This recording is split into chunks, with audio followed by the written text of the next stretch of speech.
Hello and welcome to Almost 30 Podcast. Hi, everybody. Welcome to the show. It's Krista and Lindsay. We're so happy you're here. And I'm in my Miami fit. I'm wearing this We haven't said anything wild. yet. We're in Miami and I'm Is wearing. this Run the Runway or no? Yes, I'm wearing a wild 70s retro pantsuit. I love it. It's my Miami fit. I was like, Miami, baby. You're like jumpsuits, click, orange, click. Yes, 100%. Oh my God, it's so ridiculous, but I'm loving it. I was going through my Run the Runway. I'm actually doing Newly too. Me too. Not And impressed. I found some good stuff for, it's more so like for events that I'm finding some things. But I realized I hate picking out my thing every month. Yeah. It's weird. I'm like, this is a waste of my time. But then I'm like, the alternative is going and buying new clothes and then throwing them out 3 months later. So a green eco-friendly option for clothing is Rent the Runway or Newly. So Rent the Runway is like a lot of different brands. We've been doing that. I've been doing that for years. You can get some wild crazies. You can just like mix it up. It's kind of fun. Yeah. And then there's Newly too. Newly is more affordable, but it's like you don't return. You can only get outfits for a month and then send them back. So just some options, but we do them all the time.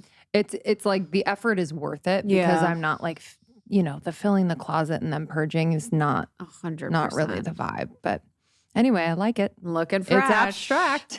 So we have John Weinland today on the podcast. So if you're new to the pod, welcome. Almost 30 is a show that started during our transitions from our 20s to our 30s. And we've been around for 6 years. And John Weinland, who is on, is incredible, a dear friend of the show. He was on our show, episode 96. He's been on, I think, 3 times total. This will be his 4th because we did like 2 episodes for his first one. So episode 96, the title, you guys, was of the episode 96, relationship coach and teacher, John Weinland, part 1. Like this was the full. Yeah. This is the full title. Okay. So but this is long as hell. So this was the title, relationship coach and teacher, John Weinland, on creating and sustaining the intimacy we all desire. Plus the masculine and feminine in all of us, part 1. Just trying to really optimize SEO there. And having no idea like, you want me to doing. listen to more after reading that? But this was one of the most powerful episodes, of the show. Was one that really helped put us on the map many years ago, in addition to a few others. And I'm really grateful to be in conversation with John today. His teachings have impacted me so deeply and you as well. And I'm never ceased to be amazed at the way in which he can engage with both the masculine and the feminine. Justin and I did a workshop with him, and it was really cool to see, because sometimes in those situations, like the boyfriends, husbands, if you're in like a heterosexual relationship, get dragged.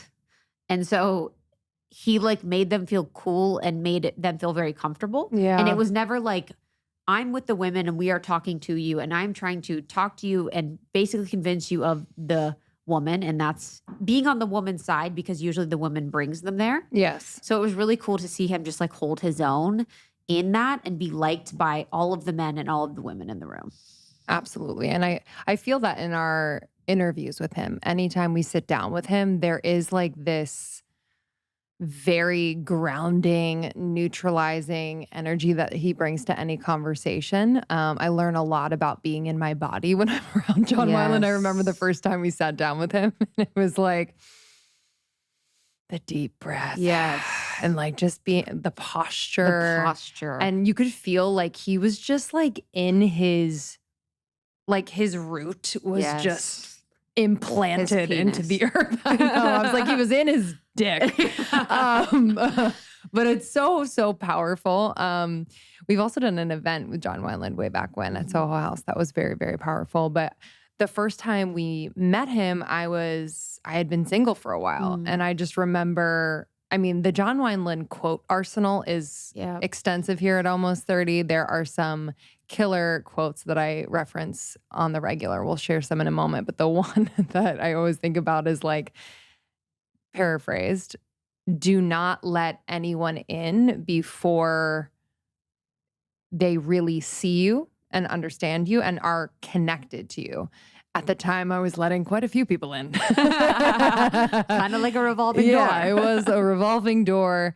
But that energetic imprint, that being intimate with someone leaves Yeah. is one that I didn't realize was happening and was affecting me emotionally, physically. It changed everything. Hmm. Yeah. And I think it's one of those things like people, you don't feel good if you're, maybe some people do. Maybe it's for some people, maybe it's not. But there is an energy that is left when you spend any amount of time with people. So if Yes. you're spending that really intimate time with someone, it can be that way. But I really loved John's work in learning about the nervous system and learning about co-regulation and really just seeing the masculine as giving them permission to be like the stable support and the container, and then giving the woman the permission to really be in her feelings and be ever changing and be like the ocean. Yes. Talks a lot about the woman being the ocean and how the feminine is this like very dynamic, ever changing being, and that masculine can be that as well. But it's like, how can the masculine be more in their energy of containment or their energy of Mhm. support Yes. for the relationship? Yeah, like that structure that Yes. holds it.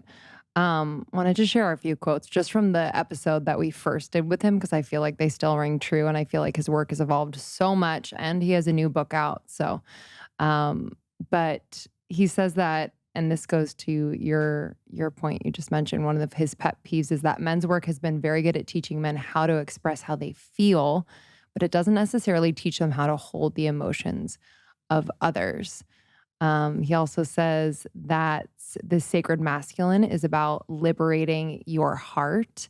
And I remember him speaking about that. And just for me, it felt like it liberated me in hearing that, where Mhm. I think we work so much as women to kind of regulate our own emotions so it's not too much or too little with a partner. And to have it be this like co-collaboration of Mhm. heart liberation just felt lighter. Like Mhm. it was more of how a connection is made is through that liberating of the feminine heart. Yeah, I think on the point of the quote of with men's work, it has been powerful to see movements like Sacred Sons and all mhm. these other really great groups asking and, prompting men to feel their feelings. I think that's something that's sort of in the zeitgeist is the encouragement for men to feel, which is really powerful. But I really think that's true because I think women are so apt to contain how they feel, to hide how they feel, to shut down how they feel, to push down how they feel until almost we're sick. And because we have the fear of not being able to be held by the masculine. And I think I've had this experience, in my relationship too, where it's like first the encouragement of how to feel and really having that opportunity for feelings to be expressed and feelings to be acknowledged and feelings to even be noticed. Because I Mhm. think for a lot of men, they're told that they aren't feelers, that they don't really have a big range of emotions. They aren't given a vocabulary for those emotions. So it's the encouragement of that. But then it is the next step of like, how can you be in right relationship with someone and be able to not only express how you feel, but also be able to like hold in your nervous system how someone else feels. And that's not always easy, especially when the feeling directly involves you. Like if someone you love is like, you are disappointing me, or mad Totally. at you or angry. It's Yeah. very hard to stay in your body and in your nervous system and not go to shame and blame and guilt and projection. And so I Mhm. think that point of anybody actually, being able to express, but, and then also hold in their close relationships, the feelings and responses of others. Yeah, and I think it's so much too about just as the partner who is receiving, for example, that feedback of you disappointed me, where the vulnerability and the honesty and like the courage in a way that it took for that other partner to express that is kind of the is like the through line Mhm. is what I've been kind of understanding being in partnership where rather than go right to oh my god oh my god I had no idea Mhm. and going to that shame I've been trying to be like wow okay I actually that took a lot of balls to like Mhm. say how they're feeling and being honest and being really clear and direct. And it almost like allows the movement to happen, the progress to happen even sooner rather than sitting and stewing in the blame game or the shame game. And it's not always perfect. I for sure can leave my body and feel like very, very all about my emotions, but I feel like it's really that high level collaboration in the partnership that needs to be recognized in those moments because it takes a lot of courage. For sure. And it's just weird to think about being in a relationship and not having those things. Mm-hmm. My sweet Justin, I think, thinks that we would never have those things in relationship and is always surprised when they come up. So John's book is out now, which I'm very excited about. It's called From the Core, and it's all about a new masculine paradigm for leading with love, living your truth, and healing the world.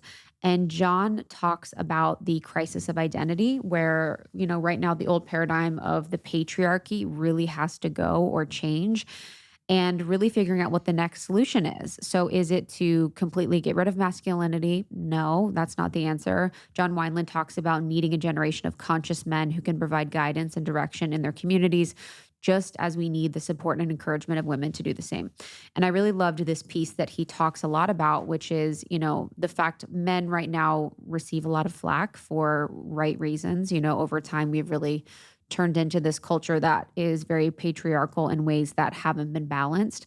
But he talks about seeing men every day who are hungrier than ever to really, really step into their lives more powerfully and honor and protect their feminine partners and be a source of healing and liberation in their communities. So I do believe this is happening. I think most men that I know would say on the conscious level, this is what they want, but how can we work with that more in their subconscious and conscious to really bring through those amazing qualities of the masculine? Because, in this 3D experience, there's the masculine here for a reason. Like, it's a very powerful reason.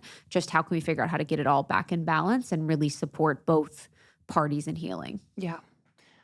And I feel like it's the changing of the world, as he said. It's like that conscious masculine and also the more like liberated feminine too. If we're thinking about like the patriarchy kind of breaking down, and it's like, okay, well, for as long as the feminine has been suppressed in different ways, it's like, how are we to reclaim that and also bring like consciousness back? Because it's not like going to fully swing to the feminine. There has to be, like you said, that balance. So, yet another book that I'm going to order and gift. I know. To many. I was like, I can't wait. I can't wait.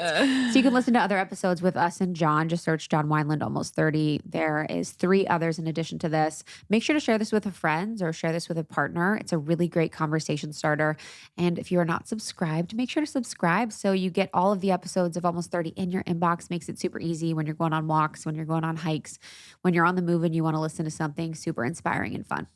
So I'm sure you've heard the buzz about the Almost 30 membership. This is where Krista and I really pour our like heart and soul and a bit more like personal time and attention. And there are some things we can't share on the pod. And there are some things that we really keep for our private community. And it is just chock full of resources, of connection, and I know you will not regret it. If you are being pulled, go to almost30.com/membership to learn more. Yeah, what I love about the membership is that you can really make it as integrative and deep as you want, or you can keep it as light as you want. If you want to use the membership just for the chock full downloadable that you get every single month with an intention, a letter from Lindsay and I, affirmations, journal prompts, resources that we love, you can do that. If you just want to dive into our library of workshops that we've done over the past year and a half with some of the best healers, teachers, and leaders in the business,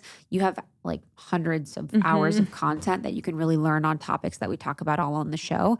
Or you can join our community healings. We have healings with Lindsay. We have healings with a sound healer, Natalie, that comes every other month for our community. Or I do teachings, very regularly on things that I'm really interested in and talking about. So it is that like way to go deeper on this content. And when you are interested in a lot of the things that we talk about on this show, it's not always easy to find places and resources to go deeper with people that are like-hearted. So our community membership is that, and I really cannot wait to welcome you. It's just been my favorite part about what we do.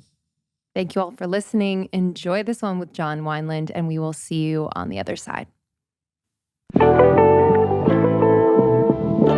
Krista and I are so excited to introduce you to Silver Biotics. She literally experienced a miracle when really it's actually science, but it felt like a miracle. One of her cats scratched her eye and left her with a scar on her eyelid. It was really scary, but she used Silver Biotics. Okay, she used Silver Biotics to treat this wound, and honestly, within a week, it was so much better. Like you could barely tell. I was very, very, very surprised. So she used the Silver Biotics Healing Skin Cream. It's the Advanced Healing Skin Cream, the unscented. It was so miraculous, but truly it's science. So I'm really excited to introduce you to this brand, and I'm pretty fascinated by the science they have behind silver. So they are helping to maintain balance within our bodies with their products. They've developed an integrated series of safe and effective daily use products to aid in total body wellness. Some things that silver helps with, their products in particular help with throat discomfort, minor cuts, burn relief, dry damaged skin, bad breath and gums, sun damage, immune support. So how does this work? How does this biohack the immune system? They've taken the old technology of colloidal silver and improved it to create the next generation of silver products. Silver Sol is what it's called, was created to improve on current formulas to make them safer and more effective. Through a new manufacturing technology patented under multiple patents and patent pending, the advanced nano silver solution has become the new standard by which all other silver products are measured. So they're calling this the new generation of colloidal silver. It's called Silver Sol. You must get your hands on these products. So I mentioned the Healing Skin Cream, which we love. I also, every single day, take their immune support. So I put a bunch of dropperfuls under my tongue.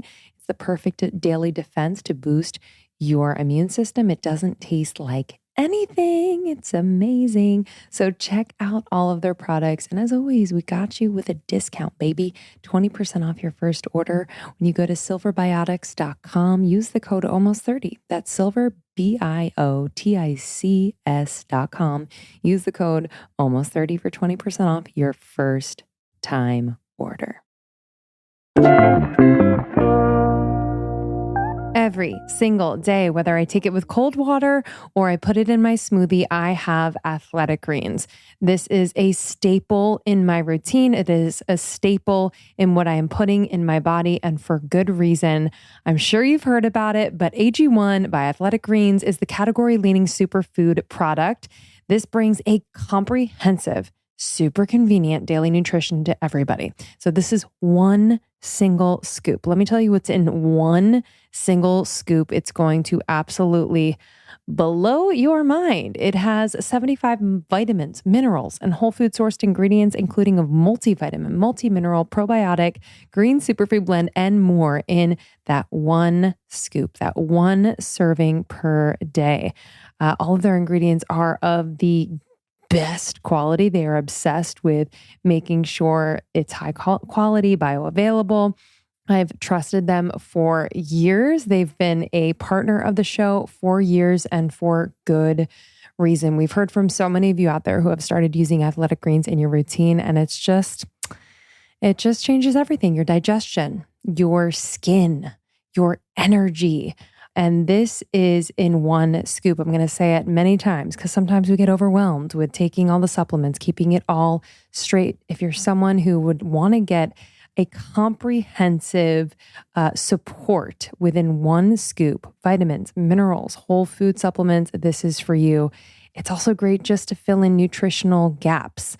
I've recommended it to many people in my life who, I feel like are wanting to, really support themselves, support a healthy lifestyle to nourish their bodies, but don't know where to start. This is a great way to start. Plus, it sets the tone for everything else you do, really sets the tone for other healthy habits. So go to athleticgreens.com/almost30. Again, athleticgreens.com/almost30 to take control of your health. And with your purchase, you are going to get a free 1-year supply of vitamin D and 5 free travel packs. Those travel packs I take with me everywhere. So with your purchase, you're going to get free once-a-year supply of vitamin D and 5 free travel packs. Go to athleticgreens.com/almost30. I'm a pain in the ass. 100%. I am a tough person to be in How? a relationship with. How? Well, I think because of what I believe Yeah. in and what I stand for relationally, I'm a stand for that, Mhm. and so I can be a bit militant's not the right word, Mhm. since astrology, Mars and Mhm. Virgo, right? Mhm. So I'm sort of militant about devotion, Mhm. and I also crave a lot of freedom. Mhm. I also need a lot of space just to Mhm. kind of process what I do. So it tends to be, this dichotomy of like heavy devotional experience when we're together, and then I need a lot of space, and Mhm. sometimes that's hard for people. Mhm. Like if they don't have a secure attachment, they're like, okay, That's a good way to put where it. did I go? That's a good Where way are to we put it. going? Yeah, yeah, Yeah. yeah. Where are we going? And plus, the work I do requires just a tremendous amount of processing. Oh yeah. Like I'm kind of eating people's shadows all day Yes. long, right? And so it fucks with me a little bit Mhm. for a few days afterwards, Mhm. and maybe sometimes even longer. Mhm. And I've been on this jag of teaching for the last 3 or 4 months. Mhm.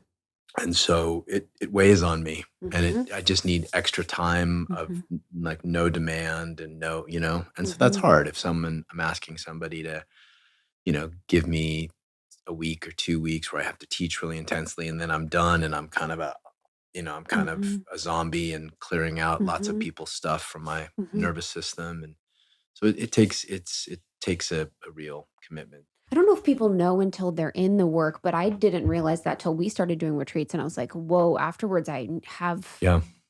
I needed, yeah, 3 days alone Yeah. to totally be Yeah. in and I realized how much I was lacking an energetic sovereignty that I Mm, really was able to see clearly, mm, where I was very much like, are you having a good time? I need mhm, to mhm. take on your energy, make sure you're having a good Right. time. And it's, it's very, unless you know it, it's very hard to explain. But that was even something that I wanted to talk about today was like the space of no demand, which I Mm, think is so beautiful that you were mm, talking about recently is how we don't often have a place where we have no to-dos, mm, no demands. mm, And I felt like that post was really powerful. Can you talk a little bit more about that? mm.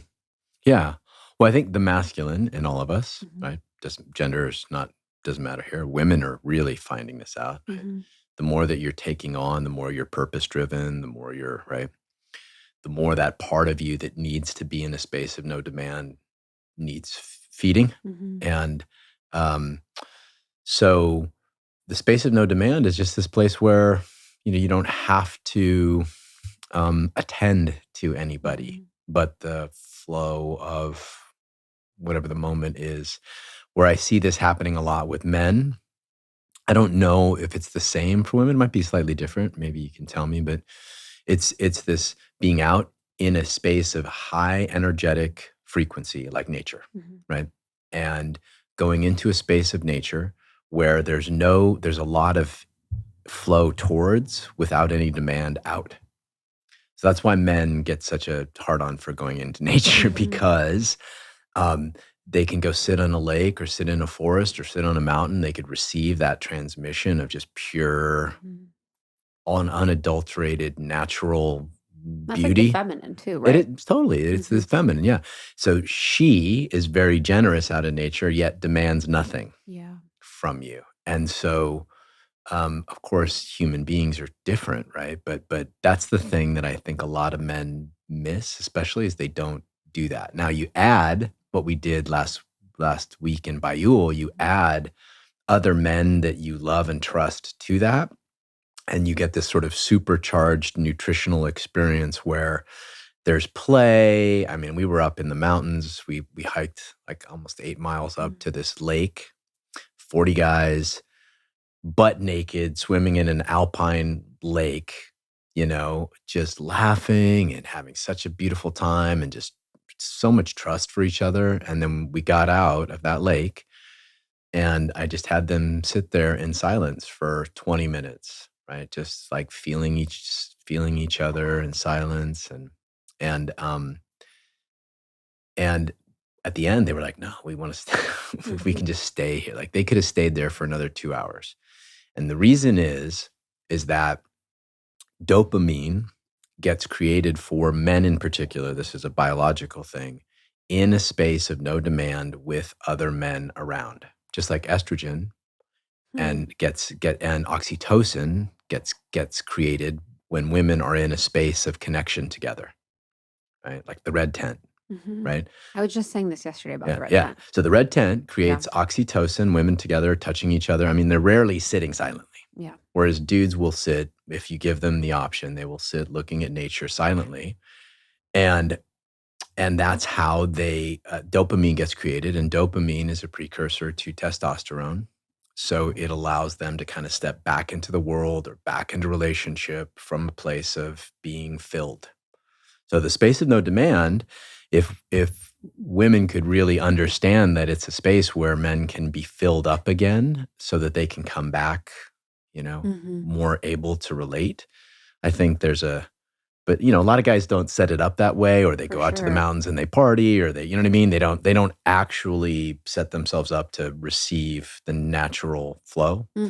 When they do, it's magic. Yeah, I can't think of, the opportunity, and I want to talk about this. So why is it, I guess, but why do the men need to be with other men if if they're receiving the nourishment from the feminine, which in this case is nature, the ultimate feminine, why the importance of having the other men around? That's a good question. I don't, some of this stuff is work that's been done by John Gray. He did this book. He did this work on the different biologies, right? And I think it's valuable from this point of view, right? Just the way that we work biologically, men and women. Now things are shifting, right? People are becoming much more gender fluid, and who knows what the difference that's making in their hormonal balances or how things get. I don't know that, and that I think will be an interesting study. But my theory is, and what I've seen is that men being out in nature with each other, there is this natural texture of masculine love that just emerges, right? That is often missing. I mean, maybe you see it, playing sports together. Maybe you see it in the military. Beautiful. Yeah, it is. I'm like jealous of it. It is very beautiful. Because I'm jealous of the disagreement. I'm jealous of like the lack of filter. I'm jealous of like the foundational trust that you can go there. Yeah. When in a lot of places that if you're going there, that ruptures the feminine because of the sensitivity. Yeah. It like intoxicating. Oh yeah. No, men will get really. Men will rip. They will rip. They'll rip. They'll support each other. They'll go deep with each other. The night before we did this, journey into the lake, they were doing taboo work together, right? Where 3 men were holding one man as he expressed, some kind of texture of sexual taboo, which is a very, vulnerable thing for men to do. But they were so generous and so loving and so supportive of each other. And so guys were able to go really deeply with other men, just in a place of revealing, not creating polarity, that would be difficult for them to go with women. Because it's very, some masculine taboos are very taboo. Yes, 100%. Very taboo. Some feminine ones too, let me tell you. So I think to answer your question, there's a hunger for men for that texture of masculine love that is like to be fully seen, to receive like play, like just to play together. They're like boys, and men get to be boys, and they also get to be deep, and they get to have this full experience, which is why I love men's group so much, because they get to have this full experience from play to deep conscious silence to challenge, right? There's just a whole spectrum of things. And I think that what it does is it fulfills a set of needs that men aren't even aware that they have, right? This is true of women too, just most human experiences, like we're so tied to the phone and to technology and to sort of instant kind of distraction that we don't realize we have these needs to be seen at a very deep level, to be felt at a very deep level until we're in it and we're like, fuck, wow, like where has this been all my life? And that's what I see a lot in men. I'm curious about the taboo thing. Like, do you feel like, so when I hear that, men supporting other men in a really, in a very vulnerable space, like I perceive that men would be able to support men in that taboo around sexuality because they know the fruits of sexuality. Like it feels like they understand that the pinnacle of this expression would lead us to a place where we, as men, understand that we have taboo wants and needs. And like, I'm curious if in your work, do you do things that are more around like, because that it seems very vulnerable, but there's a part of that where it's like, because it's tied to sexuality, we know that as men, we're interested in sexuality. So we understand that the fruits of this will be orgasm. So we understand that like, this is something that we want to be you're talking about the ROI. They're like, hey, we'll go there because there's an ROI. Yes. And we understand that. Yeah. Do you feel like it would be harder to get them to be opening up about things that were much more close to the heart rather than close to the heart and the penis? Well, I actually, the taboo stuff, I mean, tell me more. The taboo stuff actually is reframing. Very vulnerable because think about the thing that the part of your sexuality that you're both turned on by and ashamed of. Yeah. Right? It's a very vulnerable place for a man to reveal. So I would say that there's just as much heart as there is sort of turn on in the taboo experience. But the point I always try to make is that the thing that so when we do a taboo, I'll give you a little context here. Do not try this at home. Do not try this at home, please. It can go really wrong. So you write do not try this with your partner. Write a taboo scene. And I do this with the women's groups too, because I run women's groups, right? Write a taboo scene, 5 minutes, 10 minutes. Go for it. Like just let yourself be wild. Let whatever wants to happen. And then they read it to a group of women, or a group of men. And in that, they determine what's the nutrient that they're getting from the taboo. So, for example, for men, a nutrient that they'll often like really want is power, like to be dominant in a certain sort of way and to be surrendered to in a certain sort of way. I mean, this kind of stuff. For women, it's often to be taken in a certain way, right? So there's tons of like abduction taboos and, multiple partner taboos. And you can go there. Women will often go much darker than men. I can imagine. But in every taboo, there is a nutrient. Like there's something that your heart is craving, whether it's to be forced into surrender, whether it's to be like washed with feminine energy, whether it's to be worshipped, once you boil down the taboo experience, there's a really beautiful piece of nutrition there. And that's something that men do realize, hey, I can find a way to work this into my sex with my partner. You know what I mean? And then the other piece is who you have to be in order to make that scene sacred. So the two pieces that they get from this, who would you have to be in order to, allow yourself to be forced into surrender, right? Or who would you have to be surrendered to in a certain way? Like you'd have to be wide and you'd have to be grounded and your heart would have to be open. And so this texture of embodiment that a man would have to bring to a taboo scene to make it sacred and not just this lascivious kind of, piggish thing is like this really beautiful embodied texture. That texture, the whole world is wanting from him. Right, that texture. If you take it out, and I do this every time, I'm like, hey, would the world enjoy him more this way? Not just for the taboo, but the world. And it's almost always yes. Yeah, same thing for the women. So the taboos are like these beautiful portals into the things that our soul is craving sexually and emotionally. And who the world is secretly wanting more of because somehow when we were young, we shut it down. Mm. because somebody told us it was shameful or it was bad or it was, Mm-hmm. you know. Mm-hmm. Yeah. So with, our audience, I guess, what if they want to just explore this on their own? We just jumped right into the deep of end here. course. Yeah, I know. Here we are. Mm-hmm. So with I and even thinking about myself as an exploratory thing, I've been thinking about that a lot more about, my deep desires. Like what is like the core feeling that I'm looking for within them and how can I cultivate that in my relationship? Like how can I even will like do the thought of, okay, I'm having this like somatic experience of the core feeling that I'm wanting to experience. Right. And then how can I then picture my husband and like kind of like meld it in where I have this memory of his face and then that feeling. But Yeah.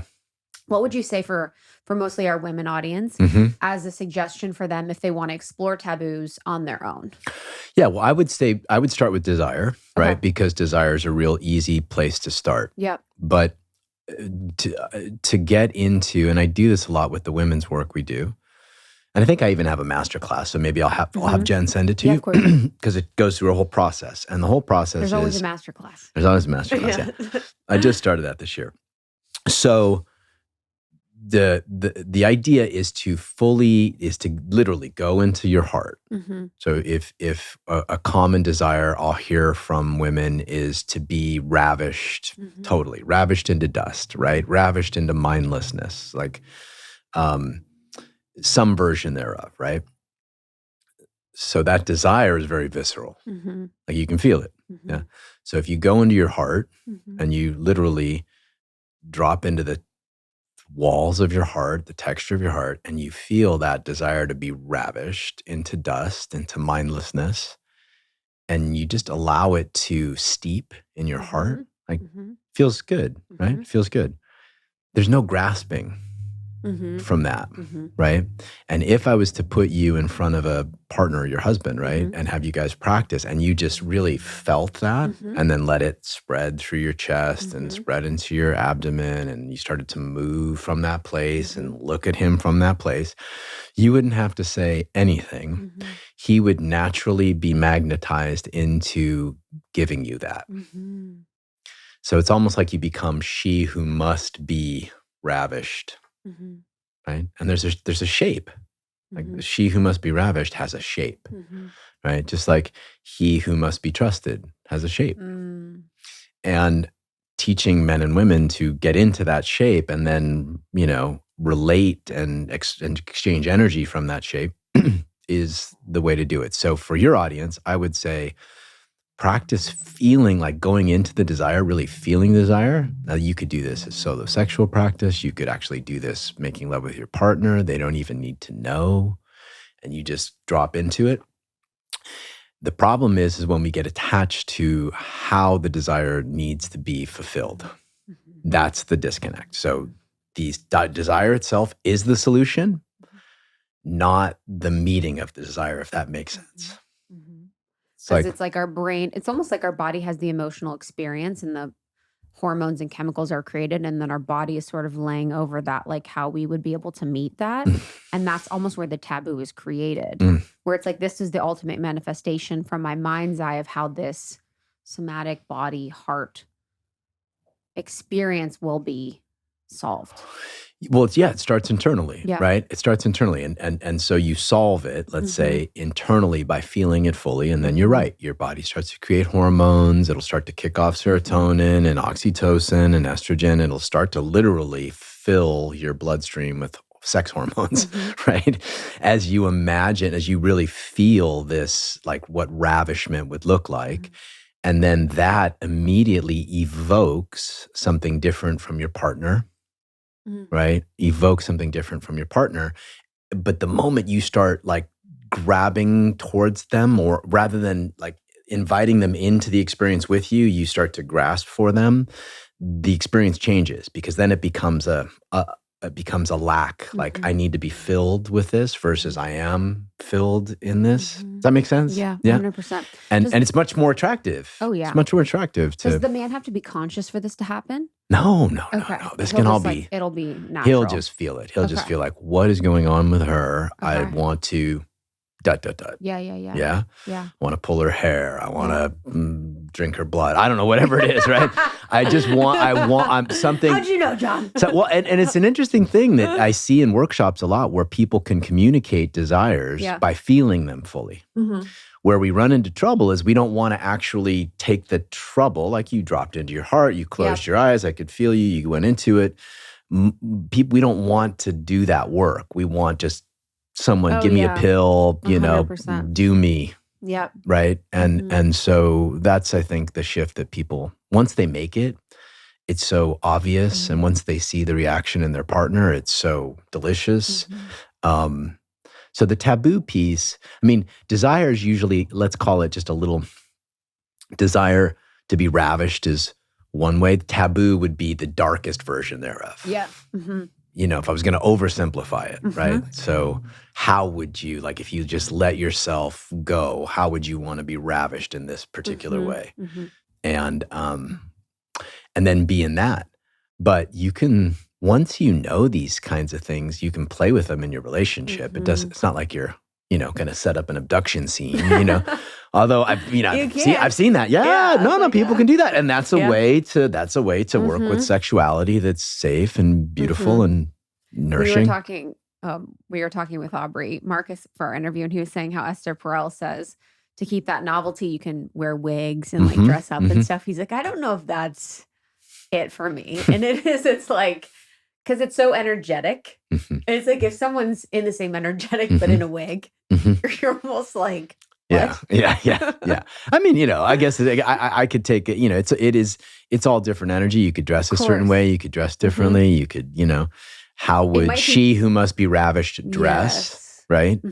And that's your art, So one, it could be a special robe. It could be, I don't know, some, slutty outfit that just makes you feel great. Like, it can be any of that. And for men, this idea of I usually do this experiment with clients where I'll say, hey, go home and just measure how long it takes to evoke a response from her. So like, he who must be trusted completely. Yeah. Right. He's grounded. He's breathing into his belly. His heart's soft. His eyes are soft. There's a width, right? And there's an unconditional love or worship or, like he doesn't want anything from you. It's just a complete recognition. And you take that home and you just, meet your wife in the kitchen and like start talking to her from that place or looking at her from that place. And literally time how long it takes for her to like smile or touch you or come near you, right? And it's usually a couple minutes, if that, it's very short amount of time if you're really in it. So we can evoke, the power we have to evoke, states from our partners is really unbelievable and very underutilized. Yeah. Yeah, I want to talk. I'm excited about the book too. And I think there's so much we can go into about that. And I feel like this is like such a perfect book for a perfect time by a perfect author. Thanks. And it really felt like the right arc for you, the right for us. And it was a topic that I've been wanting to explore for a long time. And at almost 30, we hate men. We want to bash men as much as possible. No, I'm just kidding. We are men lovers and we are open to a conversation of like, how can we have more of a cosmic balance rather than kind of like take the power back. And then we're sort of in the position where the feminine is just like now in power because we've stripped it away from the masculine. Yeah. More of like an invitation is needed. So what do you think has been the journey for us to get to this place where it feels like as a culture, masculinity is like bad and it's shameful and it needs to be extinct? Yeah. Well, the patriarchy and masculinity are very intimately linked, right? Historically, right? And, when you break down the word patriarchy, it really just means like protection, right? But the way that the church used it in the 1500s and the way that it was used for manifest destiny and the history of oppressing, slavery and women and, so so part of what we need to do is to tease apart patriarchy, the historical patriarchy, historical masculine values or traits, right? Which have been associated with dominance, winning, right? And create a new paradigm, which is what I'm hoping to do, and other people are doing it too. It's just my attempt, right? A new paradigm where the values, the core masculine values, are around things like liberation and presence and depth and warmth. You know what I mean? There's a certain level of a retraining for men to begin to understand that winning, and you can ask anybody who's successful, I'm sure Aubrey would agree here, anybody who's successful, who's won, will be, and is masculine in general, will be like, okay, I made made a couple $1,000,000. Wow, that's not it. That's not it.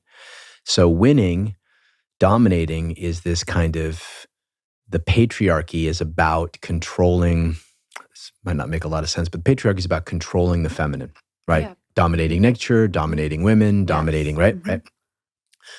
The new paradigm of masculine practice should be about liberating. Liberating love, liberating consciousness, liberating ecstasy, liberating, right? Liberating the feminine. So for that to happen, there has to be an internal union of masculine and feminine. So a big part of the book is I'm trying to get men to understand what their feminine is, how to amplify it, and then how to integrate it, right? So if we were going to be super simple, we would say awareness, let's just call the masculine awareness, right? And the feminine energy. So each of us has unlimited amounts of both, right? We can keep gesturing towards more awareness. We can keep cultivating more life force. Let's call it life force, right? And the combination of awareness and vitality creates a very deep, grounded presence that doesn't hunger for power the way that something that a fear-driven, which is what the patriarchy was driven by, right? Fear of women, fear of other people's, fear of other, right? I mean, so the patriarchy is fear-driven. I mean, people will often deny that, but I believe that the desire to dominate is based on fear of there not being enough, and so if you're full, because you're so filled with life force and so connected to awareness, the deep, infinite space of awareness, then your natural tendency, the natural human, especially the natural masculine tendency, will be to love and to liberate. And so we'll liberate with presence, we'll liberate with play, we'll liberate with sex, we'll liberate, right? We'll naturally just want to liberate. And that's what I've seen in my work. That's what I've seen in men who like really take this seriously. So that's what I'm hoping people will start to gravitate towards. And I think it's happening. I mean, this whole, I don't know, when we spoke, 4 or 5 years ago. Yeah. Literally. Like all these men's groups that were, they were just starting. Now you throw a fucking rock and there's a men's group somewhere, which is great. Right? Yeah. So I don't know if that answered your question, but it gave some context. It did. And there was something a lot interesting you said, but I'm curious about the decision to, and I know you do more in the book, but you mentioned heal the feminine within men. So why would it be heal the feminine instead of heal the masculine? Well, okay, because that's a great question, because the masculine, the pure masculine in men is whole and complete. So there's no healing needed. Consciousness is whole and complete. There's no healing needed. Emptiness is whole and complete. There's nothing needed. It's our feminine. It's our emotional bodies. It's our it's our intuitive bodies. It's our desires.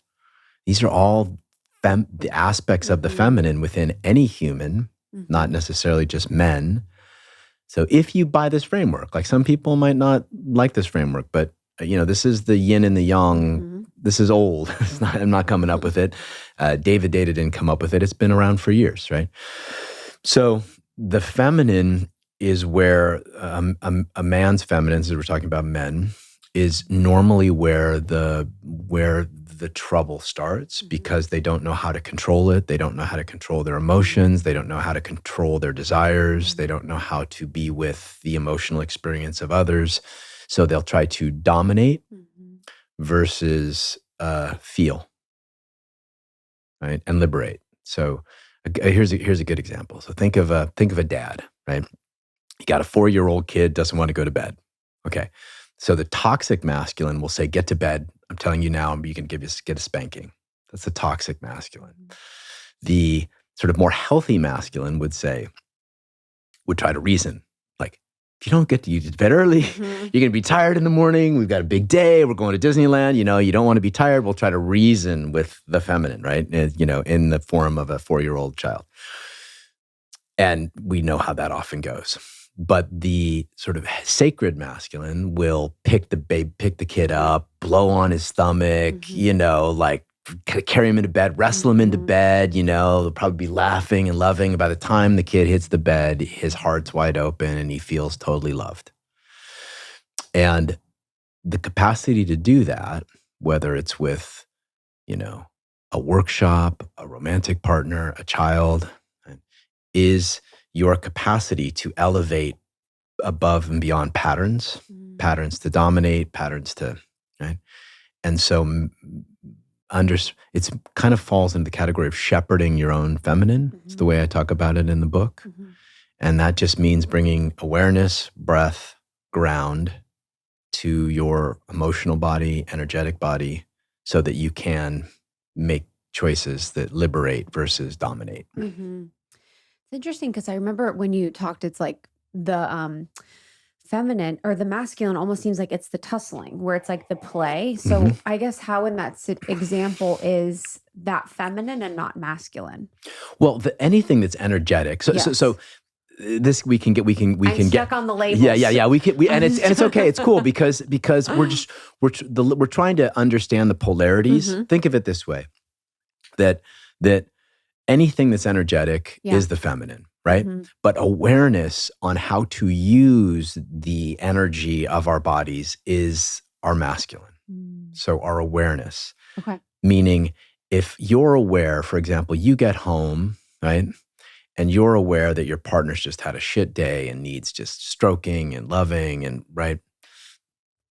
So you walk into the house and you're feeling, oh, he needs this, right? He needs this. The part of you that is aware that he needs that is your own masculine. The part of you that gives that is the feminine. What level you give that? Like, do you give a lot? Do you give a little? Do you come in hot? Do you come in slow? Do you come in fast? Do you wear this? Do you wear this? Like, all those things are functions of awareness. And awareness in all of us is our masculine. The capacity, the energetic realm is our feminine. Ultimately, the best practice is a fully expanded and expanded awareness and a fully expanded energetic capacity, where what we normally see is a lot of energy with very little awareness. And this is the difference, right? So you'll a lot of energy, like just giving energy from whatever. I'm going to blast her with this. I'm going to blast him with that. I'm going to react. I'm going to blow up. That's just tons of energy with no awareness. Whereas awareness requires meditation, breath, slowing down, like to really tap into awareness. And those are the skill sets that I think anybody who wants to cultivate more masculine, women or men or whoever, you need to use. Does that make sense? Yeah. It's a different yoga. Yeah, 100%. Right? So yeah, with it. So, but ultimately, Krista, you want both, like fully, like you want like incredible amounts of awareness and width and connection to consciousness. And you want the capacity to express or feel fully. And when those things are unified in a human being, we see them as extraordinary artists. Mm-hmm. Like think of any great actor, Prince is a good example, any great musician, right? Mm-hmm. Beyonce, I mean, you could feel they have this ability to bring both. Yes. Yeah. And so do you feel like, because I've also noticed too within the patriarchy and even sort of this shift that is happening or has happened over the years, that it's not only affecting men negatively, but it's also affecting women negatively. Mm-hmm. And, obviously we'll speak to the negative aspects of it because there's also a lot of beautiful, for the most part, more so beautiful things happening within both polarities. But for the women, it's like almost like where capitalism gets inserted in both the patriarchy and when we're talking about the feminist movement, Mm-hmm. because then it becomes our sole organizing principle is money and power rather than love and truth. So have you noticed that too, where women are just completely burnt out and like nervous systems are just awry? Yeah. Well, you think that, I mean, look, and here I am a guy, critical of feminism, and I'm not, right? Yeah. Feminism needed to happen. It should have happened the way it happened. There needed to be parity and equality in workplace. But really what happened is that women cultivated their masculine capacities for equality of power and, accumulation, let's call it, right? And so they hit that level, not understanding that those skills, although really powerful in the workplace and totally needed in the workplace, would not translate into relationship, right? That they wouldn't have the same impact in areas of the heart. So yeah, so basically feminism just elevated the toxic masculine in women. Mm-hmm. And I'm sure I'll get some hate mail for that. But really, and what I'm seeing now, and Kendra Kunoff, who's a dear friend of mine, said it so beautifully. She's like, the next wave of feminism will celebrate the feminine. Mm-hmm. Versus just women, right? The elevation of the feminine, which in men, in women, is much more about flow, love, worship. You know what I mean? And those were not part of the first wave of feminism. Mm-hmm. But I think women now recognize that these are traits that have a lot of value. Mm-hmm. Yeah, and I want to acknowledge I could even sense that fear. And that's what's hard in these situations when you kind of are around topics like that, where you're like, there's a supercharged conversation about this. And I'm a person that from the perception believes that I should not be talking about this. But it's related to all of us. And I've seen it within the community and just sort of observed that it's caused women to be just completely out of their bodies and unhappy. Yeah. And, the solution isn't for every single woman to be someone that's going to stay at home, barefoot, have kids. But the solution is to be in a more balanced state where it's more about, where we're not applying the principles of toxic masculinity, where it's like power, CEO, burning the stake at both ends, where it's not 80-hour work weeks. 100%. Yeah, sure. Yeah. It's like, it's wild. But do you find that when you're working with men and... Which is why you'll see, I'm sure you see this, Chris, they're like, and this happens in my groups, which is why by 40, most women who've lived that for 10 years, those are the women that show up in my groups and don't understand why they've achieved financial freedom. They could have babies on their own, but they also show up like feeling very unfulfilled. Yes. So I think it's important that just like success for a man is not the end, is really not the path to fulfillment. It's not the same thing for a woman too, or anybody, right? Yes. So ultimately we keep coming back to this idea of like, what are the traits that create real fulfillment? And there's a masculine set and a feminine set that each human can cultivate and make a palette so that we can give it as a gift. Yeah, it is. It's like the buying into the lie that this will make you happy, the success, the money, the power, whatever.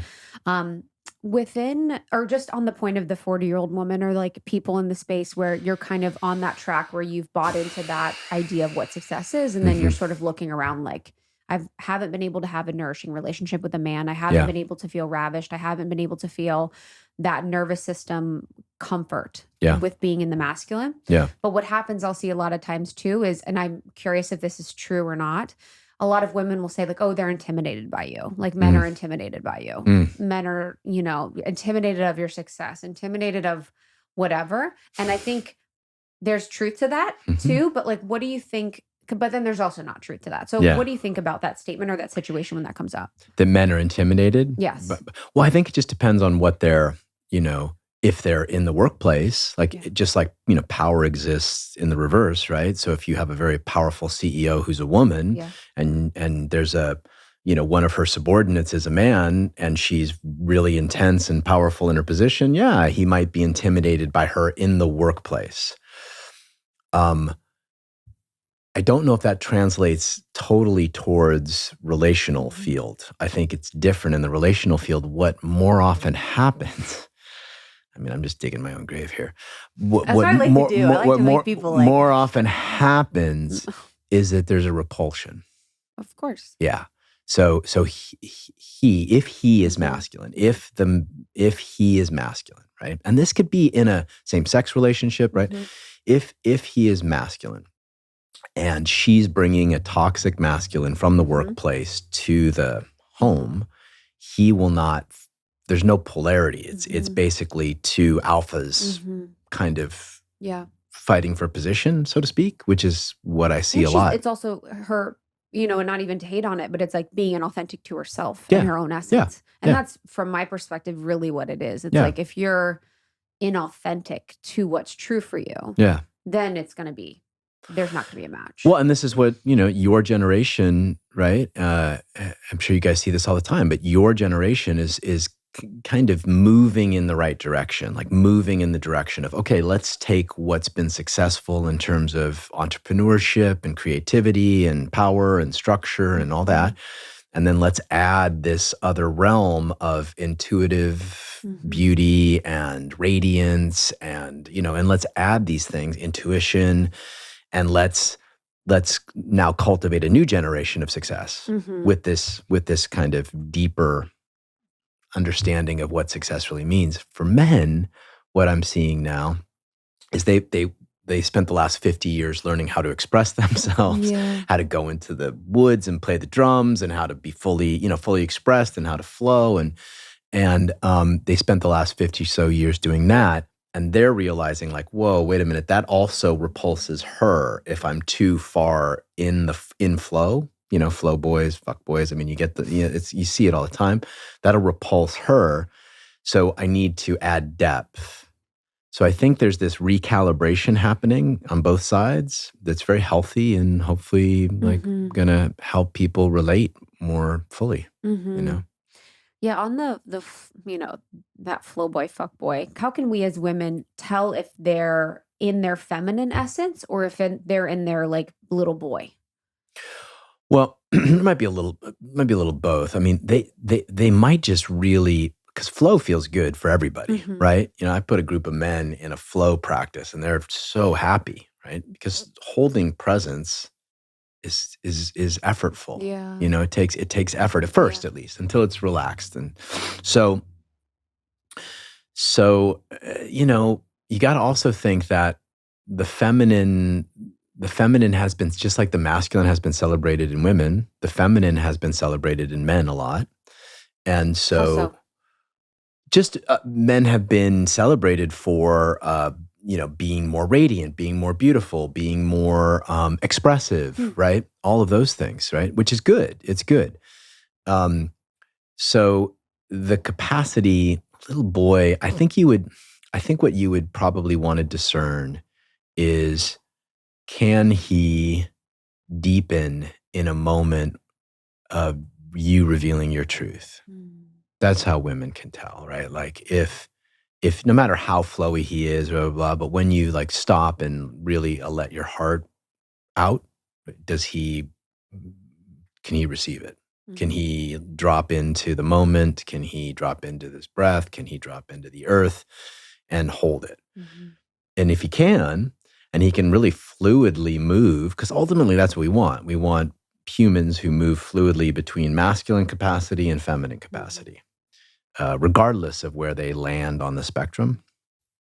So I don't know. I think that would be the way to test your flow point. It's like, try to reveal something difficult.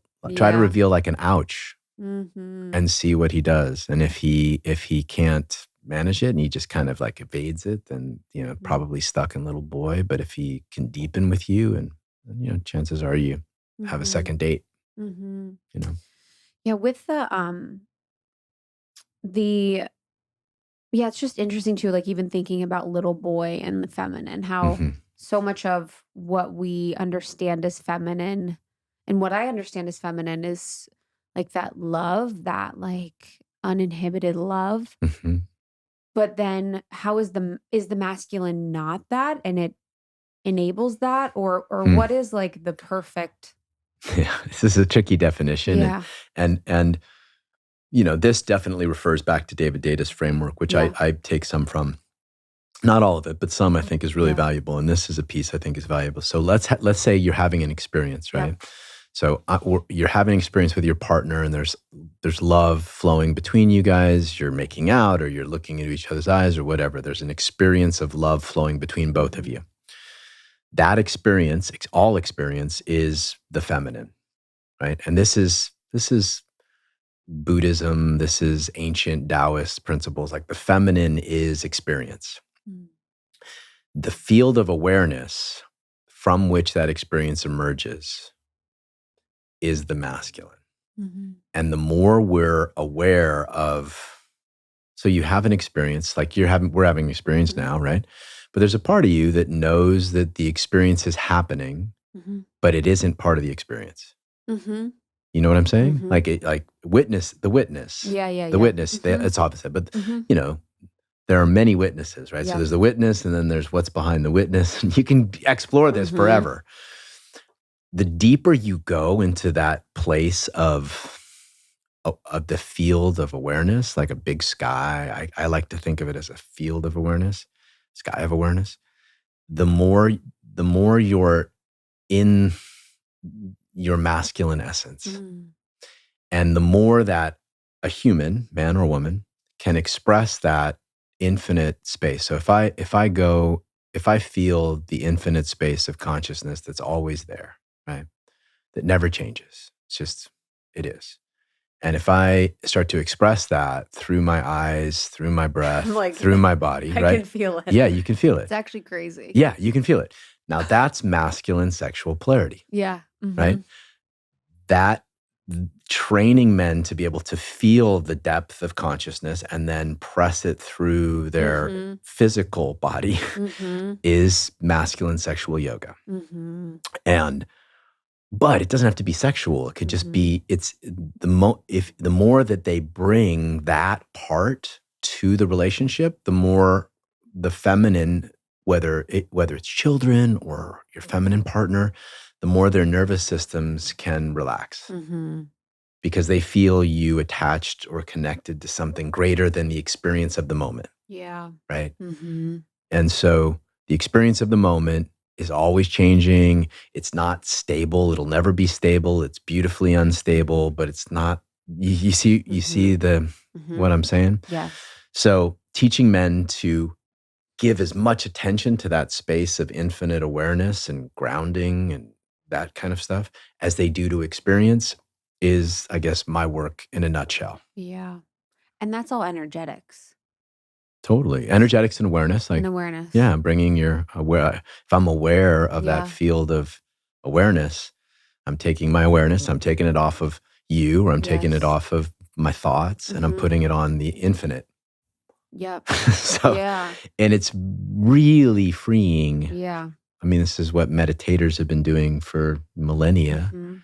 But the difference is that we're not in caves, and I'm bringing this out of a cave, and and bringing it hopefully to my partner, and men can bring it to their partner. And is it the first time when you have these experiences? Do you find that it's one of the first times that men are aware of energetics? Because, and I've been like obsessed with this lately, just thinking about it's kind of the cliche, everything is energetics, everything is energy. Mhm. But when you truly realize like the subtlety of Well, except what's not energy. what is S- not. So if you break down an atom, we'll Yeah. nerd out here a bit. Okay. So you break down an atom is empty space Uh-huh. and energy. Mm-hmm. So it's not all energy. Okay. It's So like the atom's like masculine and feminine. that's the nature of it, Wow, right? okay. So As everything, above, so below, baby. everything is everything. Like this table is electrons and protons making Mhm. moving, and empty space, Yep. right? This moment is both empty and full, Yeah. right? The cosmos is both filled with space Mhm. that never changes and stars that are exploding. So energy is the feminine, that which, just like if you think of and the more feminine there is, the more you need some kind of grounding presence. So Yeah. think of space, think of consciousness as the grounding presence for the energy that is the feminine in all of us. Mhm. Now, the more a human being is identified with energy, the flow of energy, the more they are naturally feminine. The more that a human being is connected to just kind of the stillness and denseness, you know what I mean? Like, men like that. Maybe I don't know, maybe your partner's like that. Like just the more they're naturally connected to the masculine. Mhm. So, the masculine and feminine, if you break it down into it's basically the polarity of the cosmos. Mhm. Right? I love this.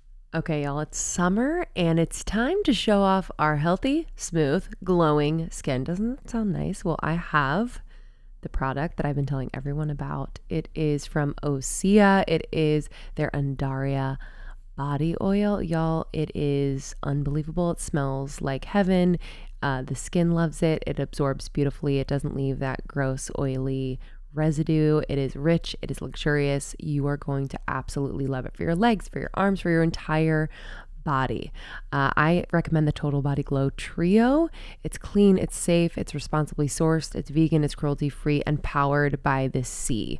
This brand we have worked with for quite some time now. We trust them, we love them. They are a small business started by a mother and daughter in Malibu. So you're going to feel it in the products, just how grounded, and this brand is completely in integrity, and I'm excited for you to try it. So you can go to oseamalibu.com and get a special discount just for you. Our listeners get 10% off your first order site-wide with promo code almost30. You'll get free samples with every order. They're so generous. You're going to love them. And orders over $50 get free shipping. So you're going to want to go to oseamalibu.com. Promo code is almost30. Okay, you can hear that I'm a little congested, and when just in the everyday, but especially when I'm not feeling so hot, I turn to Rasa. So you guys know we love Rasa. These are coffee alternatives and wellness tonics. So they are made from adaptogenic herbs and functional mushrooms for balanced energy without the caffeine. So you're not going to get the jitters, and these blends are just insanely delicious. They just launched their golden chai, which is my favorite. It's packed with over 1,400 milligrams of adaptogens and extremely potent turmeric extract. Turmeric is amazing for inflammation, and it's 7 times more bioavailable than standard turmeric and black pepper extract combinations. Plus, it has boswellia, which is basically frankincense. It's super potent, powerful, and you want that healthy inflammation response, especially when you're sick, especially maybe you're traveling this summer, living your life. We just want to make sure we support the body and the immune system. So check out all of their herbal blends. They are just formulated in the most beautiful way, giving you a balanced energy throughout the day, nourishing your nervous system and helping you just manage your stress. They have so many Rasa flavors and functions. There's a Rasa for everyone. As I said, I love the golden chai. I also love the cacao blend. It's a crowd favorite. It's like a healthy hot chocolate, basically. So for our listeners, I'm excited to get 20% off your first purchase. Just go to wearerasa.com. wearerasa.com and use our special promo code almost30. That's promo code almost30 for 20% off at wearerasa.com. That's RASA. In my personal relationship, I'll just say it. I feel like because, and I'm not like fully in the masculine, it's not like really, but I do feel like there have been times and places in our relationship where I have been more in the masculine, which caused my partner to be in more in the feminine. But I'm trying to understand, I guess, how can I know if that's his essence is a little bit more feminine? It's not like very much feminine, Mhm. but how do I know if his essence is more feminine or if I'm just causing him to be in the more feminine state? Yeah. More often than not, it's the former. I Okay. mean, the latter, sorry. Yes. The latter, right? More often than not, it's the latter. Not always. Not Mhm. always. Like I say this in the book, like I'm actually, because I was raised with women, Yeah. because you know what I mean? Like I kind of about 60% Mhm. on the feminine scale, right? More feminine. I had to learn masculine capacity, Mhm. but left to my own devices, I would probably be much more fluid, much more Mhm. kind of energetic. I'm Mhm. still kind of wired, right? Mhm. Um, so I don't know where he falls on the spectrum, but if you think of polarity in it, like any two beings in a polarity together, Mm. if one goes in a certain energetic direction, the other is going to go in the opposite direction. So if you're directional, like let's drop the term masculine and feminine Okay. because they get weaponized, right? Yeah, right. So if you're just more directional, Mhm. he's going to fall into less directional, Yes. right? Because if he wants harmony, right? Mhm. Now, if he's heavily in his masculine and then you come in directional, then you've got two directional. That's when fights will often happen, right? You've got two masculine, Mhm. right? Being directional. Or often what happens is you've got two feminine being expressive, Mm. right? So one, right, riding this wave of the polarity wave is an art. It's a Mhm. fucking art. And Mhm. but the first piece is to recognize, oh, I'm in the masculine when I'm telling him what to do versus being expressive, right?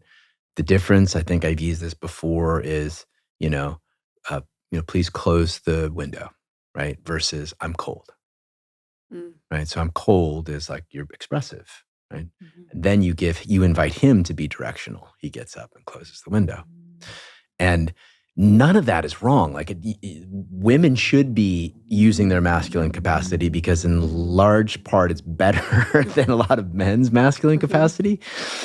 Just know that you can't do that and expect him to be directional at the same time. Yes. That's the problem that I think a lot of women run into. Yes. You want to be directional? You're better? Yes.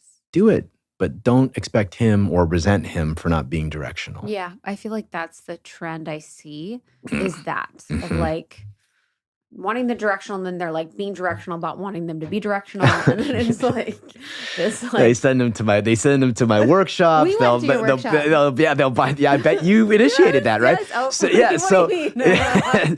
so and that's what'll happen is when you can't expect him to be directional, just like he can't be totally expressed and then expect you to feel safe to express. Yeah, I Right? know. That's what I've realized this past year is I'm like, whoa, I need to be okay when he's expressing too. Mhm. Because that's been a fear of mine. It's like if it's big expressions, rage or grief or all these things, I felt that's really scary to me. Yeah. Because I'm like, oh, that's scary. But I'm like, how am I wanting to have that myself, but not being able to hold that of my partner?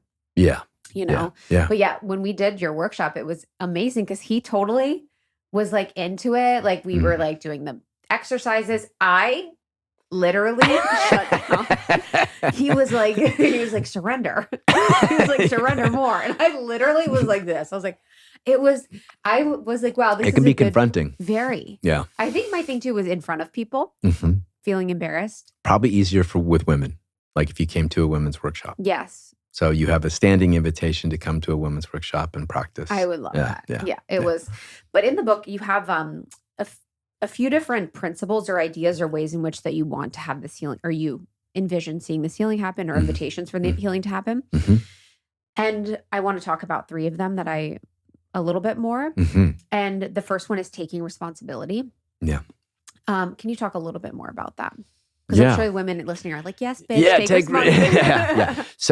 So again, the masculine gift is awareness, right? Think about almost every complaint you have towards your masculine partner, and it will be some place where he drops awareness. He leaves the toilet seat up. He's not feeling your feelings. He's not aware of time and space. He's not aware of his own life. It's almost always the complaint is about his lack of awareness. So just notice that, men. So when a man takes responsibility, and I'm just going to speak super heteronormatively. I apologize if this doesn't apply to everybody but this can apply to anybody, right? This can apply to a woman who wants to be the masculine in a relationship, just to make that super clear. So when the masculine partner says, I'm going to take full responsibility for the culture that we've created, right? He's basically saying to the feminine partner, I'm bringing my awareness to the entire field of our relationship, and I'm going to categorize all of the ways that I have been unconscious, uncaring, neglectful, and I'm going to bring my awareness to your heart. And I give this kind of example in the book, and I'm going to say how my lack of awareness has hurt you, which is more awareness. So I'm washing you in my awareness. And then I'm also saying, here's how I'd like us to get better. So when a man does that, he immediately can reverse the polarity trend, like you're talking about, because he's just bringing a massive amount of awareness to the field of the relationship. Does that make sense? 100%. Yeah. It's like the awareness is the antidote to unawareness. Yes. Almost. Yeah. And I've noticed that too, even with apologizing, just on a very small level. Like I love apologies, and it's really because it is the awareness of the unawareness that you're really seeking. Yeah. You're like, wow. But the depth of an apology. So for example, if he just says, hey, I'm sorry I was a dick last night. Yeah. Right? Versus, I'm sorry I said that thing that hurt you. I can imagine that made you feel ... I'm bringing more awareness to you now, and I'm laying out, how it must have impacted you. And that's going to have a much deeper experience on you than just me saying, hey, I'm sorry. Right? So when we talk about masculine practice, what we're talking about is expanding the capacity for awareness to be able to feel beyond the surface and into the core, which is the whole point of the book, right? Another one was aligning with the sacred feminine. And I want to talk about that. How do you envision that happening? Especially if I don't see much sacred. Not I don't see much. I see sacred feminine. I'm very grateful that I'm surrounded by sacred feminine, but I don't know if we're able to really understand or see it as much as. Yeah. Well, I think one of the things that when you think about the patriarchy, right? The patriarchy in all of us, every time a man, and this is tough because I'm guilty of this, just like every time a masculine being, let's say, wants to control the expression or experience of the feminine in them, the feminine, right? It's the patriarchy. There's the patriarchy, right? So part of aligning with the sacred feminine is, and we have to recognize our own internal patriarchy, right? So when I want you to shut up, right? Because you're making me feel right? That part of me that wants to control your experience or your interpretation or your expression is my internal patriarchy.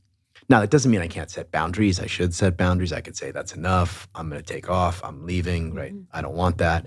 It's not the same thing. So aligning with the sacred feminine means to be in service to the healing of, let's say, women, right? And the feminine within, right? So the feminine, I mean, up until just 100 years ago, women were put into institutions for being too emotional, right? They were given lobotomies for being too emotional. So there's a lot of healing that needs to happen. And I argue, many will disagree, but I argue that part of the modern man's responsibility is to take responsibility for the sins of our fathers. We're here. We're the ones, in it now. And part of doing that is to create a safe space for the feminine. When we do that, what naturally will emerge, and I see this in workshops a lot, although in your experience, it didn't quite happen, but in workshops a lot, what I see. No, everyone else was like, It was wild. I'm like, this is like partly my work. Yeah, absolutely. So what will happen is when she feels, her nervous system feels safe, she basically feels safe to go into her parasympathetic. Then whatever emotions that have been trapped will come to the surface, whatever desires, whatever energy needs to move through her will come to the surface. And then the masculine gets to be a container for her healing and expression. Mm-hmm. That's a way that I would say we can align with the healing of the feminine, Mm-hmm. right? And the sacred feminine, I would argue, is just like the sacred masculine is consciousness and awareness, the sacred feminine in me, in you, in all of us is the unconditional expression of love, Mm-hmm. right? So the two things that there's infinite amounts of, consciousness and love. Mm-hmm. So Mm-hmm. And then I loved that this was like my favorite, prioritizing depth over comfort. I love that. yeah, I love that. I'm like, oh, I do that. yeah, But I yeah, love that concept. yeah. I think that's a big this last generation of men, particularly since the invention of the iPhone. Yeah. Not to make it all about the phone, but the internet in general. Like my generation didn't have that till I was 30. So that added a layer of distraction and dopamine addiction and comfort and basically, just ability to check out.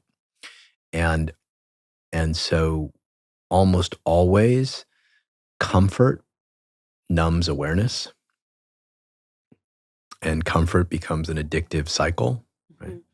And challenge expands awareness. So even just challenging a man to breathe for 30 minutes and follow his thoughts sharpens awareness. So comfort dulls awareness, challenge sharpens awareness. Mm.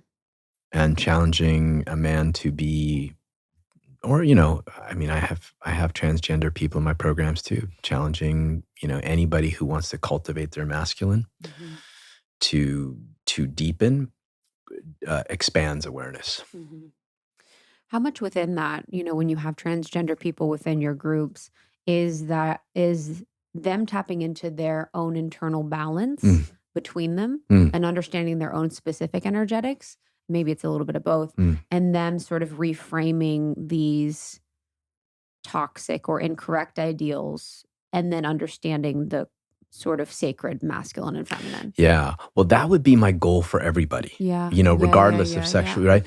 Because each of us has this we were sort of born into and received a certain, let's call it, I talk about it as a spectrum from uber masculine to uber feminine. Each of us was born on that spectrum, and it's our essence. It doesn't change a lot. It's like our operating system.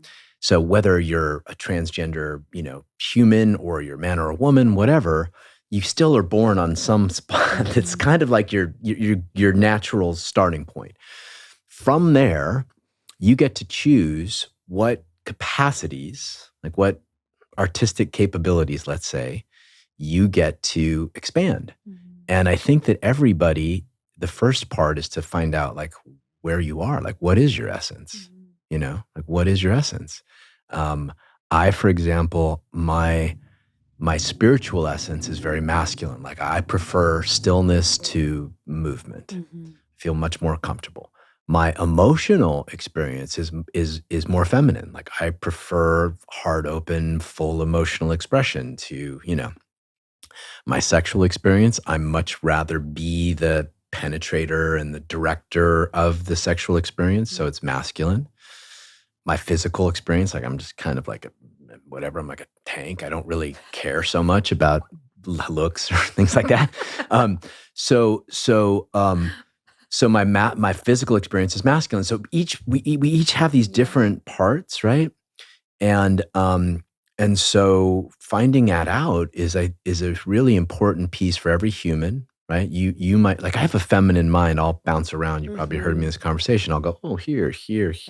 Yeah, right? So some people have masculine minds where it's like point A, point B, point C, point D, right? That's not me. So podcast though. What's that? So you can be. The podcast for me is that feminine of like, we're going to go here and then we're going to go here. Yeah. So you have a feminine mind, right? You probably have, once you addressed all these different areas, you'll probably find your feminine in most of them, And then you get to choose, oh, okay, I'm feminine this way. How much awareness do I need to cultivate? Or how much presence, for example, to hold my own partner's feminine, do I need to cultivate? And you get to choose, like, oh, so I can do some presence practice. I can do some grounding practice. I can do da-da-da-da. And you can expand your capacity yogically. And everybody, I think, is getting to the place, because relationships are now art. Like, relationships are not about security. They're not about, like, Safety. propagating the species, right? They're not about safety. Yeah, you're right. So relationships are now, for the first time ever, these totally unique personal art forms that we get to play with. And you see it on social media, like everybody's version of their art, right? You see it in their relationships, right? And we get to expand our capacity as artists, right? I love that. Something I wanted to explore with you is something we were talking about with Danielle Laporte the other day. Love her. Yeah, I love Danielle. I know you guys are homies. Yeah. And it's kind of the concept, and I've been exploring this on myself, and I'm exploring it in real time, trying to understand it. The idea of having an open heart and being open-hearted, but also there's like the concept of boundaries kind of getting more momentum and traction in the world. So what do you think about those two concepts? Like, how do they work together? Do they not work together? Are they misunderstood? What do you think? Yeah, I think they're highly misunderstood, right? So let's start with open-heartedness. Most people think of open-heartedness as this concept, right? Like it's a ethereal concept, but it's literally a feeling your own heart. So the moment that you use the heart to filter the energy that's going through you, your emotions, your thoughts, your sensations, that energy is purified with love, right? When it's disconnected from the heart, when it bypasses the heart and just comes out of the head, it tends to be attached to childhood wounding patterns, right? So the bypass for that is the heart, literally the physical heart. So when I say a lot often to my students, I'll say, okay, take that need, like I need to be recognized, or I need to be seen, or I need to be safe, right? That's a big one for women. I need to be safe. So take that need out of your head and literally press it down into the tissue of your heart, and then relax it. Let it expand through your chest. Like, just feel the need to be safe. Let the tissues of your heart get really full with it. You feel that? Yeah. And in that moment, do you feel safe? I feel like I have a good idea of what I'm going to do later. Okay, good. So you feel safe, right? And that is heart. It's so heartfulness to me is as important as heart openness. So being full in your own heart, meaning taking your awareness, the masculine, and putting it into your heart, the feminine, creates a sacred union internally, which then allows you to be felt and seen and express yourself in ways that are much more artful. The heart openness piece. And also, you could think of it this way. I mean, this is just, I nerd out on this stuff all the time, right? So it's like, how do you actually express heart openness physically? You could imagine the heart like a big satellite dish, just walking down the street, just blasting people with love, right? So you could feel the pulse of love that is the eternal feminine and blast it through your heart like a big satellite dish. People would feel it. People would feel it. So that's heart openness. I think it's literal. To make your question really simple, like literally open your fucking heart like a flower would open, or like a big dish. So that with, the second part of your question was boundaries. Okay. That can all happen while you're setting boundaries. What tends to happen when people set boundaries is that they retreat and set boundaries. So I could say, I could actually feel my own heart. I could feel my own heart, and I could say, it doesn't take long, 3 fucking breaths. She says something that pisses me off. It hurts my feelings. I breathe into my heart 3 times, and then I look at her and say, I don't like that when you talk like that. Please don't do that. I'm setting a boundary. Mhm. But I'm not setting it from a place that's closed-hearted. She can feel my heart in the transmission of it. So heart-centered, let's call it heart-centered boundary setting, Mhm.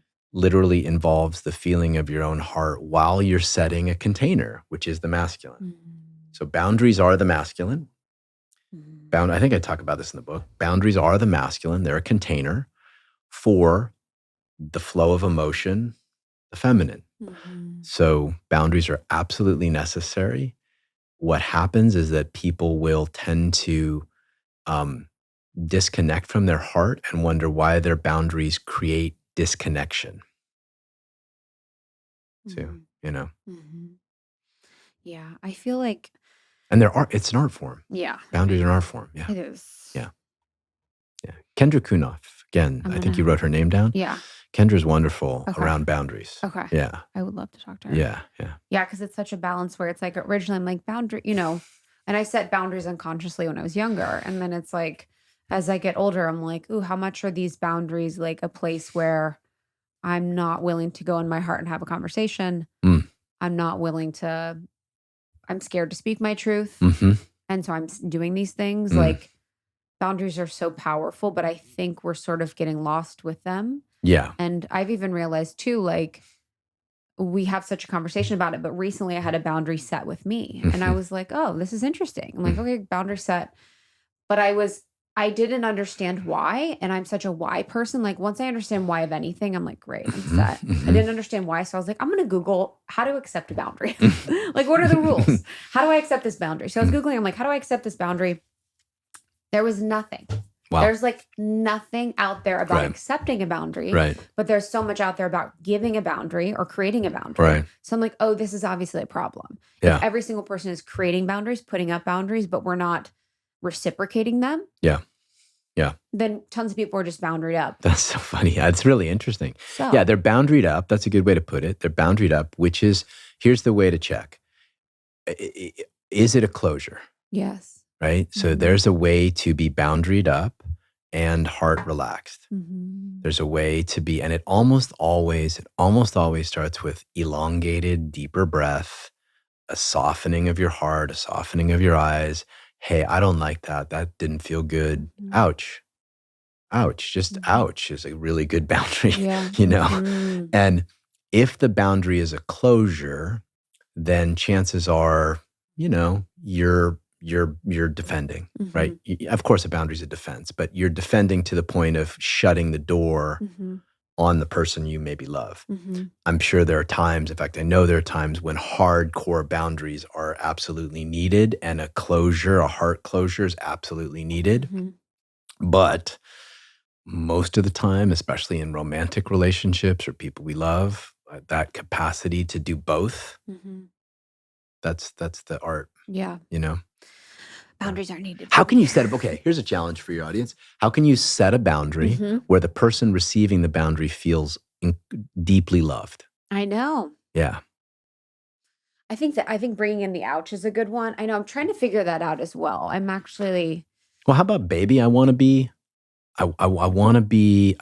relax in your presence. I want to feel I want to feel like I can just bring my heart to you. Mhm. But when you ... Mhm. I can't do that, Yeah, okay. Yeah, I love that. Yeah. Because I even think about it with friends more so. Because in my marriage, we're figuring out the boundary thing too. Like he's more now understanding boundaries and it's kind of fun. Mm-hmm. Because it's like, oh, wow, okay. Mm-hmm. I like it. Mhm. I'm like, oh, I enjoy this. Mm-hmm. You don't want to do this. Now it's clear I understand. Mm-hmm. I just always want to understand. But Yeah. I want to talk a little bit about just like as we sort of come to the close, a lot of our audience are going to want to have their partner, like they're going to be so jazzed. They're like, yes, I want my partner to read this Yeah. now. I'm like so excited. So what do we do? Because, we don't want to be in a situation where like all of them are buying the books and being like, we're going to read this together. Like, what's that balance? Yeah. I like the idea of so a good way to get to the masculine nervous system is to talk about nutrition or nourishment. and say, hey, this guy talks a lot about how men can nourish themselves and like refill so that they're not so burdened by relationship and life. I like what he had to say, check it out. If it becomes a thing about like a criticism, like this guy, if there's the subtext of, hey, this guy's going to tell you how you can love me better, or even worse, like, fuck me better, that's not going to go over very well. The masculine ego is still very, much a thing. However, if it's presented as the solution, like, a good part of what I talk about is nourishment, right? So this guy talks a lot about nourishment in this book and how men can nourish themselves and how, how to set boundaries. And I think that's the way I would say for women to offer this book,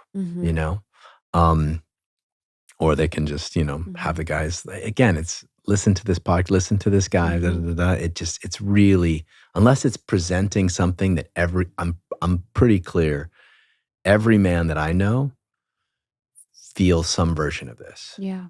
Feels some version of, I'm burdened by life, there's not enough time, I feel distracted and numb, I feel like disconnected from the core of who I am. And I think that's something that most men will relate to, Yeah, and this is the antidote for that. Would you suggest that women do the reading and work with them, or no? I think they could. I think what they could talk about, and I hope this does happen. I didn't think about this when I wrote the book, but I really hope this happens. I hope women read this book and actually apply it to their own masculine. Yeah, 100%. I hope that they read the book and go like, oh, if I wanted to cultivate a deeper sense, like, for example, a lot of women will go through workshops and they'll be like, okay, now I'm just wide open and like, how do I ground myself? And that's where I'll say, do these masculine practices.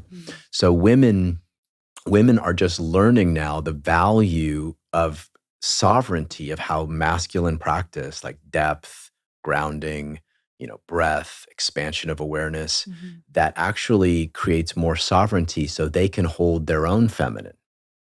They can hold their own wild heart, let's call it wild heart, right?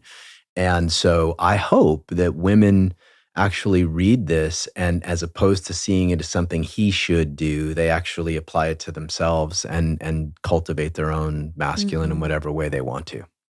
Would it help women be better friends with other women? Because then they would be able to like hold that for women? Yeah, the world needs, like, you got to think the world needs, we've never actually had, except for maybe some Tibet. Think of maybe some areas of Tibet or some cultures where where a sacred masculine was really cultivated. Yes. There's never been in the West sacred masculine cultivation. Yeah. Never, really. I mean, nor sacred feminine, really. It's all kind of like for the masculine gaze and for the masculine desire. So we're talking about introducing concepts here that are really new, like totally new to our culture, the Western culture. So men, the masculine can serve everybody. The masculine is basically your capacity to be aware of everything that's happening and then decide, how to create liberation, how to liberate her heart, how to liberate his heart. If you have a friend whose emotionality is challenging for you, your capacity to ground or tussle or play or hold, I think that would benefit women, with their friendships. Yeah. Yeah, I was thinking about that when we were talking. I'm like, I wonder what the cultural, global significance of this is, because it feels like such a Western ideal and issue in the way that it's happened. And yeah, it is curious to think about how across the world this sort of balance is imbalanced, or Totally. But I guess when I think about globally, I would even think there's actually a graver imbalance in some of the most violent and dangerous places. Of course, yeah. I mean, it's still very much alive in the Middle East. The toxic masculine is still very much alive in the various parts of the world. Yeah. So it's really this new. It's like a pea shoot. You think about it, and yet it's, read the Tao Te Ching. Yeah. It was right there in ancient China, go back and read yogi texts from 5,000 years ago, right? It's there. So we're just now, and this is one of the things that David brought into the world that I think is so valuable, right? Is this frame. He took these concepts that were very ethereal and he came up with some books that really laid it out clearly. And then people like me and others are kind of finding our own way to innovate with it. But yeah, it's new. It's so new. And I think when I have women in workshops actually do masculine practice, like get really still with each other, go really deep with each other, like really sharpen each other's consciousness, they fucking love it. They love it. They love this, like being so connected to something that's infinite, that like there's a nervous system thing that happens that's really beautiful to watch. So I'm hoping that will be the experience that women have with this book, Beautiful. Yeah.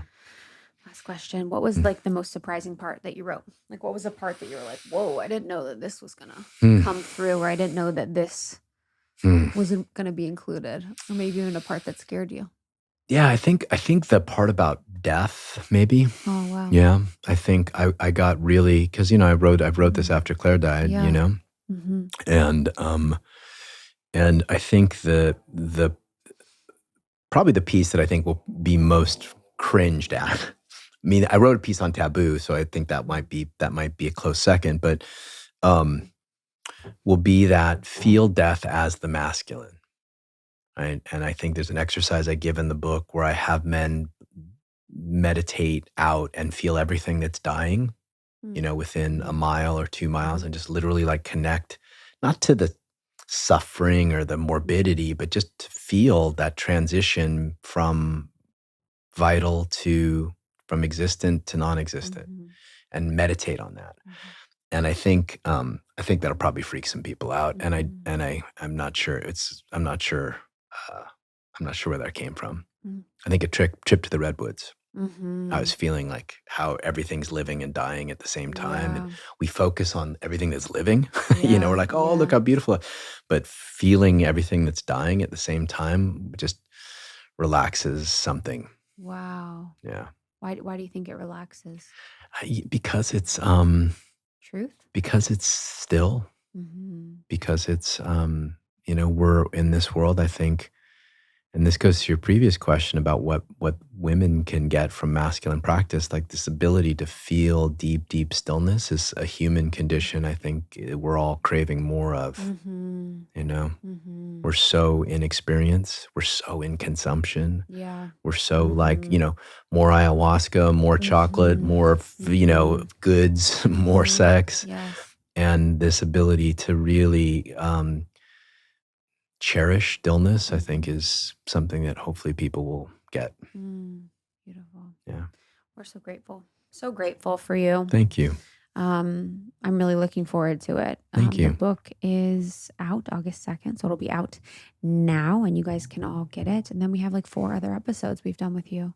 Yeah, right. Isn't that crazy? That's right. Yeah, I think we've done a few. The first one we did like 5 years ago. We were at Lindsay's Yeah, in her I remember. apartment. Yeah. It was hot. It was like, And we were at her kitchen table. yeah, I no remember air that. conditioning. Yeah, It was. Yeah. So I'm just so excited to see you grow. I'm excited about this book. Thank you, Chris. It's Thank good you to so see you much. too. Good to see you. All Yeah. right. Bye. Thank you so much, John. Again, the book is out now. It is incredible. It is called From the Core. And thank you to our sponsors for this episode. As always, just bringing you brands that we love and use on the daily. So you can go to almost30.com/partners or check out our show notes for discount information exclusively for all of you out there that listen to Almost 30.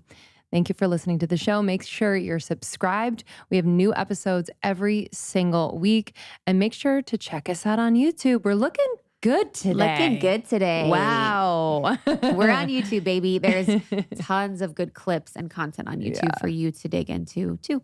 All right, y'all. We'll see you on the next one. Until then, take care. Bye.